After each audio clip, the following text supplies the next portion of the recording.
Doctor Babasaheb Ambedkar open university.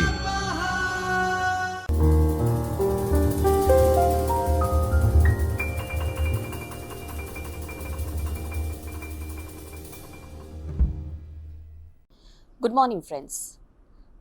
Today we are back again with the paper number 3, which talks about media occupations and functions of mass communication and journalism. A very interesting topic we'll go discussing today, that is about advertising. We all know that advertising is so much important these days, and in the further past units we have been discussing about various media occupations. Today let us begin with what advertising is. So we all have heard the terminology advertisements. What we understand that everyone advertises, and in these days of selfies and posting them publicly on social media, even individuals seem to advertise, though they are not selling anything. Having said that, advertising in its strictest sense is, to quote marketing guru Philip Kotler, any paid form of non-personal presentation and promotion of ideas, goods and services by any unidentified sponsor is about advertising. Now let us see what are the objectives of advertising. It says that familiarization of how the advertising industry works, introduce students to the concepts like branding and positioning, give an insight into do's and don'ts of ethical advertising, when advertising ethics are very much important. Now once you complete the unit, you are going to understand, or what you will be able to do is, you will be able to understand the basics of advertising. You will get acquainted with various departments in an ad agency. It is about ad agency. Know the ethics and limits of creative advertising. So this is very much important when we talk about advertising. Now let us understand an introduction to the term advertising.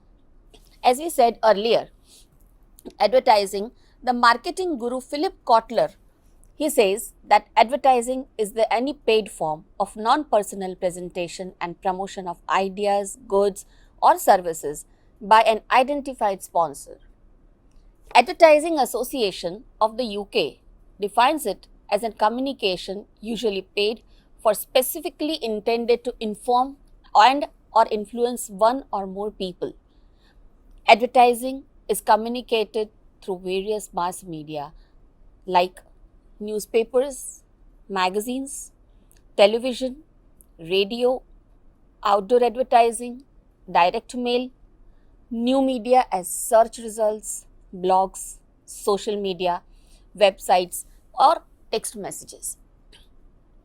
Now commercial ads often seek to generate increased consumption of their products or services through branding, which associates a product, name or image with certain qualities in the minds of consumers. On the other hand, ads that intend to elicit an immediate sale are known as direct response advertising. Now there are non-commercial entities also that advertise more than consumer products or services, but what they include? They include political parties, interest groups, religious organizations and governmental or any kind of non-governmental agencies as well. Non-profit organizations may use free modes of persuasion, such as a public service announcement. Advertising may also help to reassure employees or shareholders that a company is viable or it is successful or not.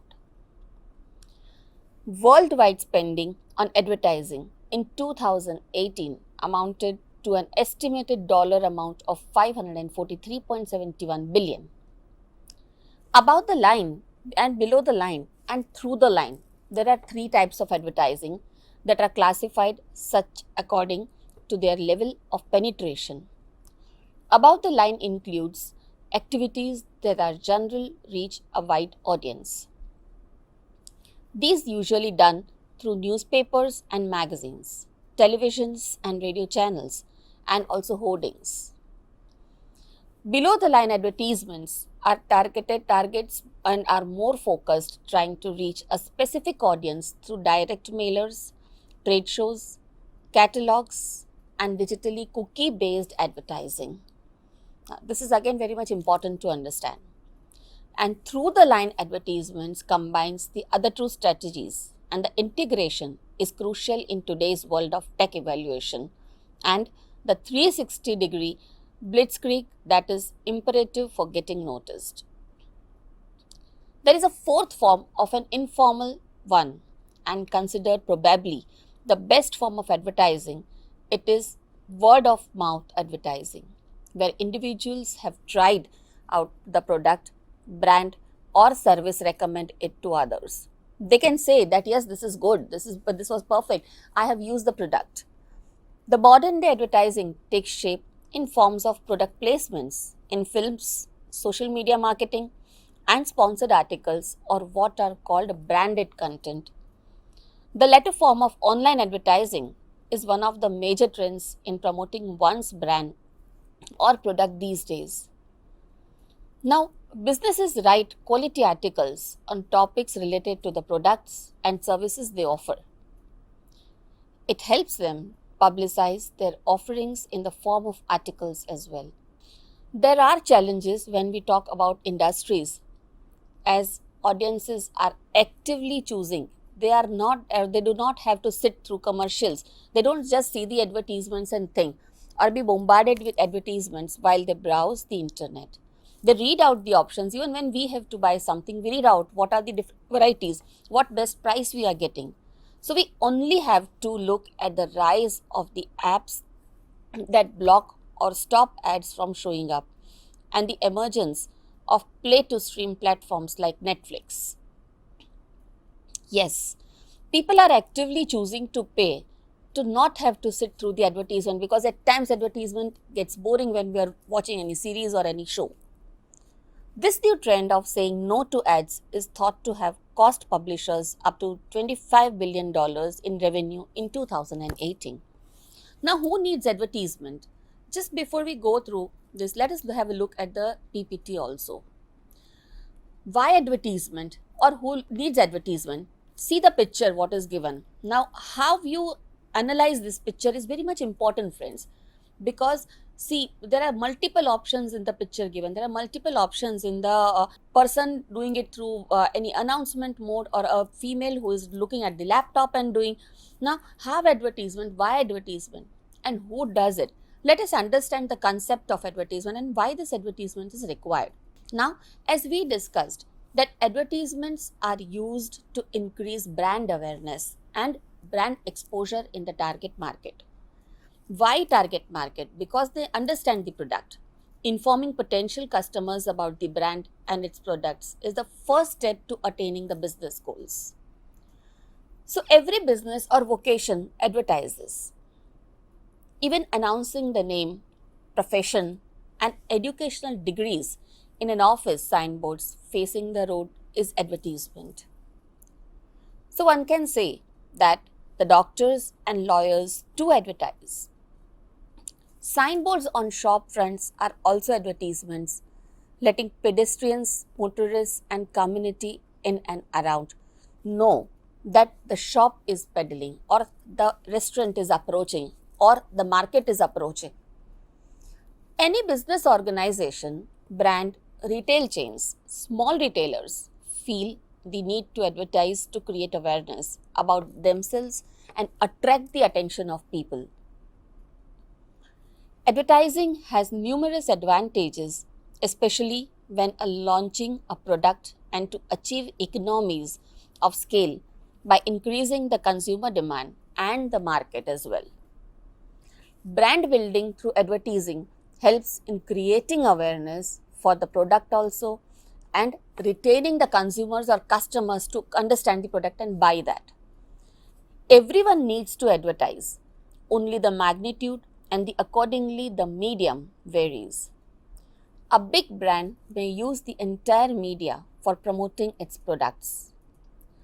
Billboards, newspapers, television, radio, and online. A nice brand may do just targeted advertising through social media. A small retail business may just be able to afford doing up the shopfront, though many these days are on Instagram or Facebook as well to publicize itself. Many small businesses become successful because of word of mouth advertisement. Why? Because when customers talk positively about their product or shop, they are bound to spread and they are bound to get more sale. So they can publicize through word of mouth. The sole purpose of any business is to sell products and services to earn profits. Advertisement is for earning profits. Advertising helps a business to earn profit by enabling more and more people to know about the products, about the services, and the results in more sales. The consumers, on the other hand, will never get to know about the products and services if they are not advertised. How will they come to know about the product? How will they come to know that what is in the market or what is the market trend? Advertising helps the consumers to make decisions regarding which product and service to buy. With the help of advertisements, a consumer gets the best possible options in the market for the services or product they are waiting for or they want or it is in need of them. Today, the advertising industry has become a huge industry because of the large number of products and services being offered. As a result, the competition has also increased, requiring the business person to promote his or her products and services in the best possible manner. This further led to the development of new advertising techniques because in the field of advertisement also the techniques are required and in the increase in number of advertising agencies which are available today. The aim of every promotional campaign is to enable the product to reach the right people by increasing the awareness about the product and its benefits as well. This is important for a success of any kind of business. We have to understand. Now, let us talk about the communication principles of advertisement. Let us have a look at the PPT as well. A major component of advertising is copywriting. Just to have a look at the glimpse, it is equivalent to reporter's job in journalism. An advertising copy is basically the main text with the catchphrase and headline in any advertisement, and this is what communicates to the potential customers about the product, services, brands. Unlike the reporter's copy, the text in advertisement is crisp, short, and to the point to capture the essence of the product or the company's vision, why this company is working, with what vision it is working.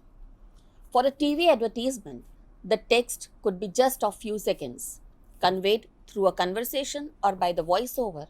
For publications, it could be a pithy sentence or a punchline to draw attention of the readers. For online, it could be both video and a poster ad as well. The copywriter's job is that of dialogue and script writers combined. At times some ads are very catchy just because they are irritating or just because they are very much interesting.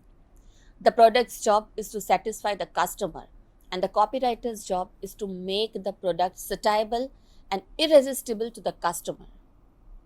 Like in journalism, what catches the attention of the reader or viewer is the headline, then the text. A crisp text that captures the merits and qualities of a customer or consumer product is the most popular. That is not hard and fast rule. As ad guru David Ogilvy says, people do read lengthy advertisements if they are very skillfully written. It should be catchy. A tremendous amount of research and brainstorming over the target audience and the factors, including competition and their positioning, goes behind a good ad copy. Inputs are needed from all the possible sources, both external and internal as well, before a copywriter can start on the product or on the job of producing an impressive ad copy for the campaign that is planned by the agency or by the client as well. The ad copy would be at times fun, comic, vigorous, have the right punchlines and catchphrases, and in the same time must come across as honest and that it exudes trust in the product. It should be written, or it should also be in line with the guidelines and ethics as laid down by the advertising governing body of the respective country. Every country has their own rules. There are various methods to present an ad copy to influence the target mind's audience. Some of the time, tested types of advertisements copies are there are different types of advertisements, and some of them are human interest, which appeals to the five senses and emotions rather than intellect, usually edible products. They are of human interest. Second one is institutional promotes. That promotes the organizations that builds goodwill in the minds of the people or the customers and its clients, retailers or suppliers. It helps on the run up to an IPO. Suggestive advertisements. They convey the message directly or indirectly and leave much to the imagination of the reader. Next is expository. It is straightforward and very much clarity. It has a good clarity. Any new bank scheme to be launched needs to be to the point. They have to understand. Reason why, the justification to the purchase or the product makes it compelling. And compelling for what?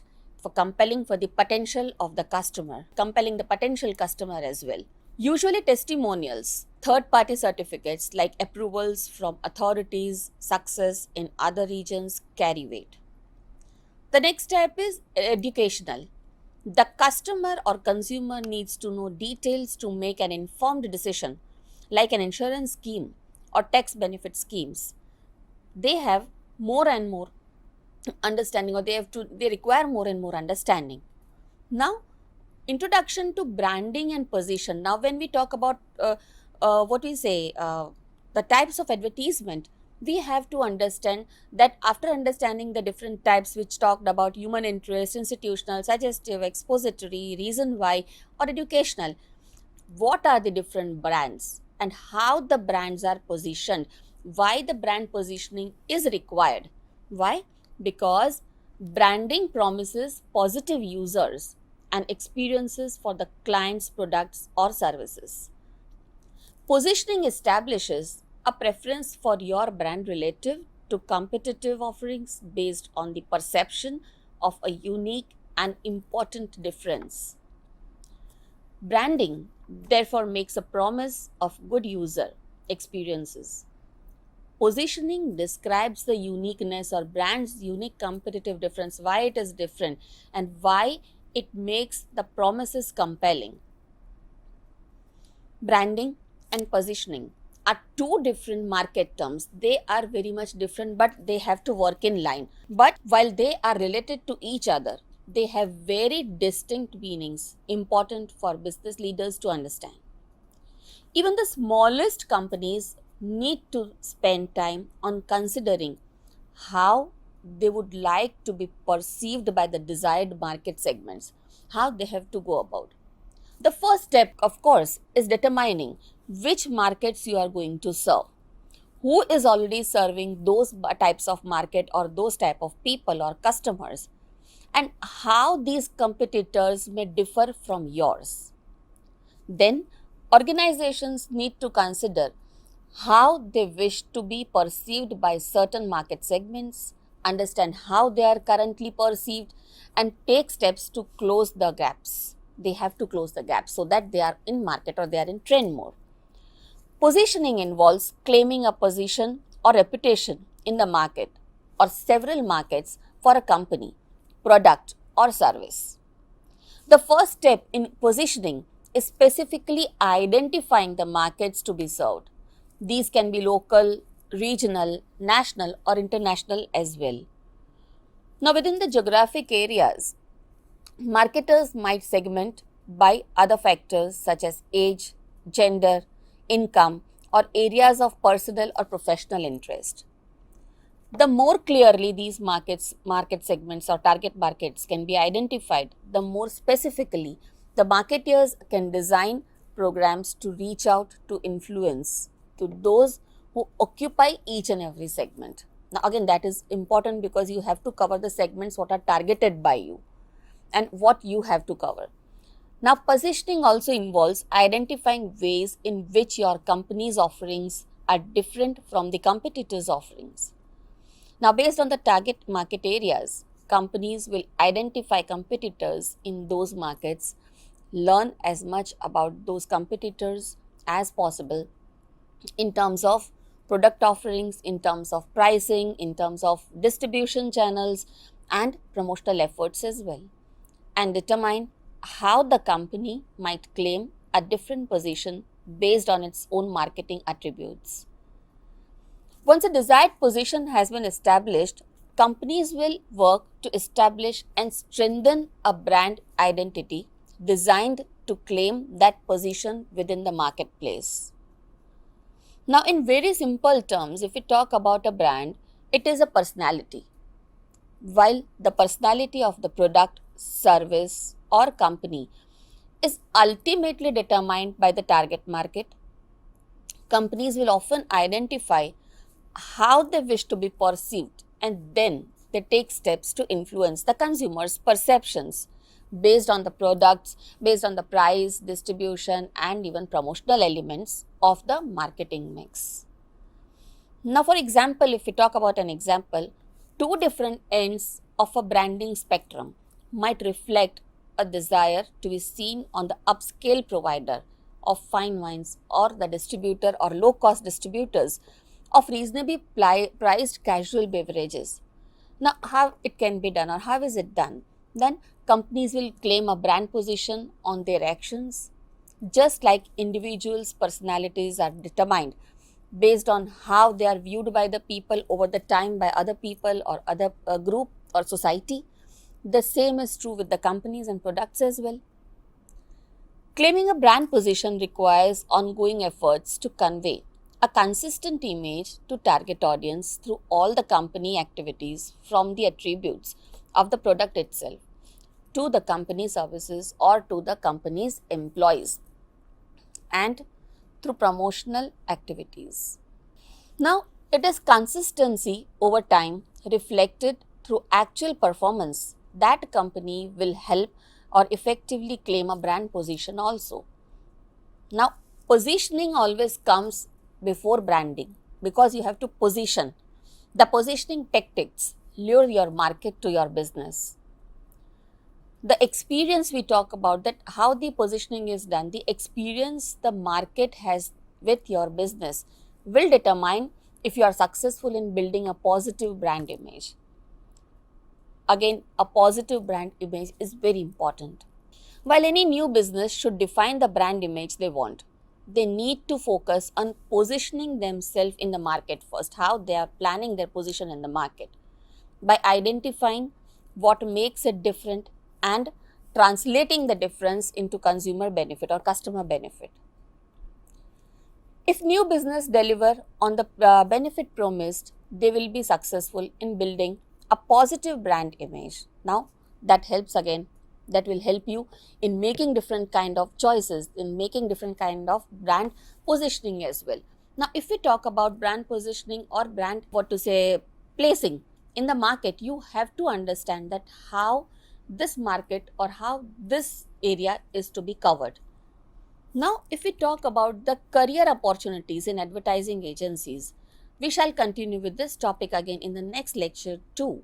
But to just give a brief, an advertising agency often refers to creative agency or an ad agency and is based on dedicated and creating, planning, handling, advertising, and sometimes other forms of promotional and marketing for its clients as well. An ad agency is generally independent from the client. It may be internal, departmental, or agencies that provide an outside point of view effort of selling the client's products or services. In the next session, friends, we shall be discussing in more detail regarding the career opportunities of advertising agencies. For today's session, I think we have discussed a lot about advertising and advertising agencies, the branding part, the positioning part, the different types of advertising, and I request all of you to view all the advertisements or different types of advertisement and learn to categorize the advertisement, that how they are categorized, how they are designed, why certain advertisements are catchy, or why certain products are more effective or consumer attracted products because of the advertising. And that might help you in this kind of career building also. So friends, see you in the next class with a very interesting topic of career opportunities in advertising. Thank you very much. Have a good day. स्वाध्यायः परः